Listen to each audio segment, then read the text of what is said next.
Hello everybody, my name is Lakin, you're watching Trash Games Tuesday, the show where we play games, usually free ones, and give you raw, unbiased first impressions. Today we're talking about a sort of new game that's taken me a while to get around to, First Descendent. And if you enjoyed the video, make sure to hit that subscribe button, drop a like, and comment any games you'd like me to try down below. So, First Descendant. I played about 2 or 3 hours of it. I'd like you to keep in mind that a hallmark of this series is that I do not supplement any of this information from anything from the outside or anything like that. What I'm going to tell you is exclusively what I've experienced in these 3 hours. As such, there will be things about the game that I obviously do not know, therefore they will not be mentioned or evaluated in the review. So I boot up First Descendant. First thing I see is not a good omen. And that's the company that made this game. I did not notice as I was downloading the game or as I looked at the Steam page, but the second I booted up, there's their name, Nexon. I don't know if you guys recall, but for the OG fans, one of the angriest Trash Games Tuesday reviews I've ever done, one of the worst reviews I've ever given, was on MapleStory. A game that I hated, a game that I still hate, a game that I will hate going into the future. I'm more than happy to die on that hill. So needless to say, seeing those greedy bastards and their name appear on my screen, well, I kind of lost a little bit of my hope. But First Descendant was off to a surprisingly good start. I will say one of the first negatives I noticed immediately is that this game isn't really that well optimized. It takes forever to load. I would recommend installing it on an SSD, unlike what I did. But you know, we're in 2024, it should be the era of well-optimized and quick-loading games, but I guess not if you're Nexon. So I chose the most basic-looking guy, guilty. And I should say the recording software was seriously lagging my game, so you're only seeing gameplay for about the first half an hour here, give or take, until I got sick of it lagging my game. So I noticed immediately exactly what the gameplay seems to be inspired from, or at least what it reminds me of. This is basically just The Division. It's The Division, but you take some parts away and you add some more interesting bits.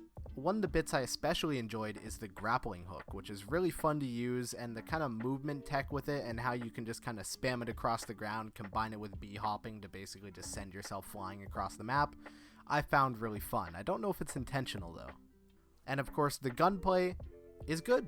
There's really nothing to complain about. The gameplay, all the combat gameplay, everything surrounding that is perfectly fine. It's fun, it's responsive, it's snappy, it's cool. And the loot system here, you're very much getting just the straight up Division / Destiny special. The loot menu, I would say, is more akin to Destiny, definitely more akin to Destiny. The only real difference here is that you've got set operatives that all have their own abilities. You know, Destiny has its 3 classes, but you could at least change the armor and stuff on them. In this game, because it's Nexon, you can't change the armor, you just have to buy skins.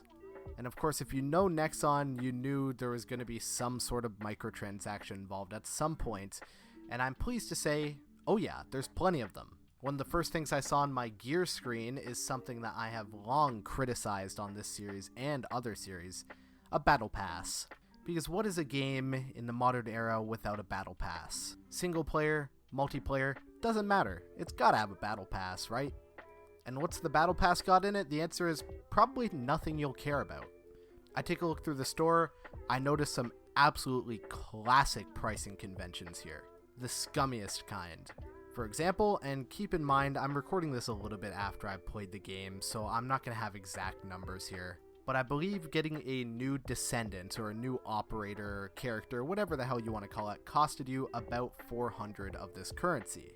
The lowest pricing option, which was about $6 Canadian if I recall, only gives you 350. If you know anything about marketing, or if you played really any video games in the last half a decade, I mean, you've seen this before. It's a classic tactic, it's a classic upsell. There's this thing that you want, the lowest price point doesn't get you enough to get it. Looks like you gotta upgrade to the $13 package. And I would expect nothing less from Nexon. And from what I can tell, I don't think you can get any skins at all from playing the game other than maybe silly event ones. If there are events, haven't gotten that far yet. But I will say, generally speaking, the monetization here appears a lot more palatable than MapleStory, which the bar is basically in hell, but we're doing a little bit better.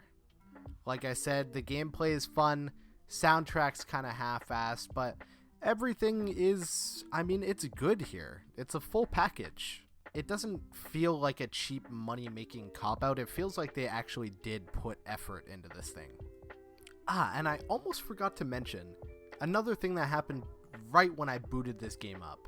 The game just openly admits that it's stealing your data and selling it. Like, just straight up. And all of your data, too. This game has 2 anti-cheats that have kernel-level access to everything on your computer and/or device. Yeah, you heard me right. They're stealing all of your data, and they're selling it. Thank you, Nexon. Not to mention, of course, the grind here is fucking insane. Even the time I played, it's grindy. It's a grind or pay kind of thing. I think, the gameplay is good, but it's not good enough to justify playing more, in my opinion. I think there are games where you can easily get a better experience. And a similar one at that. Play Warframe, play Destiny, basically either of those two. I guess those are really your only good options. And if there's anything we've learned from MapleStory of the past to MapleStory now, it's that Nexon will only get increasingly scummier as this game's lifespan goes on, so I would advise you to jump ship while you can. Anyway, a review for The Last Descendant. No, I realized I got the name wrong initially. It's The First Descendant, isn't it? I've been thinking it in my head all wrong. Review for The First Descendant is... I don't think I feel any safer giving this thing a 5 out of 10, really because of all the controversy that's surrounding it. The gameplay here is only well designed so they can cash cow the fuck out of you. It's Nexon, so we have no doubt it's going to go down a pretty steep decline in the future. Not to mention, I just can't get over that data collection and kernel level access. It's not great. It's not a good omen, and I'll be uninstalling the game basically right after I've recorded this. 5 out of 10 is my final review for The First Descendant. Thank you for watching Trash Games Tuesday, and I will see you in the next one. Ciao.